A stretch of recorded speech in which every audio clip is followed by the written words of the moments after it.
Поранешниот градоначалник на Скопски центар Владимир Тодоровиќ е меѓу првите позвучни имиња кои почна да ги собира бенефитите од измените во кривичниот законник, откако денеска обвинителството му го укина куќниот притвор во истрагата за случајот Феникс, бидејќи не сметаат дека постои опасност за бегство. Според јавното обвинителство, истрагата за него се уште не е запрена, но според најновите законски измени до крајот на годината истекува законскиот рок за кривично гонење кој се однесува на ова дело. Она што е познато е дека осомничени во Феникс беа и екс-премиерот Никола Груевски, Зоран Ставревски, Елизабета Канчевска-Милевска и други лица.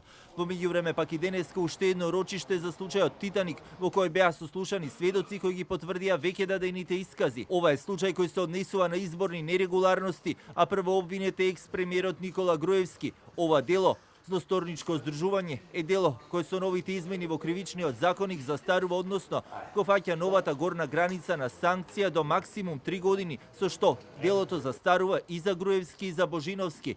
По старите казни осудени се Милеја Накиевски, Гордана Јанкуловска, како и Мартин Протукер. За 14 мина обвинети пак делото застаре во 2020 година, бидејќи беа ставени во група припадници на злосторничко здржување. Други случаи кои со сигурност застаруваат се ТНТ, Талир, Талир 2, Богатство, Тарифа, Дизајн, Топлик, Титаник 2, Тендери, Траекторија, Шпански скали и Тврдина. Вчера се одложи рочиштето и за случајот Таргет Тврдина. Причина поднесок кој стигнал до судот од јавното обвинителство во врска со измените на кривичниот законник кои влијаеле на правната квалификација на кривичните дела и на обвинителскиот акт. Следното рочиште за Таргет Тврдина е закажано пак за 4 октомври.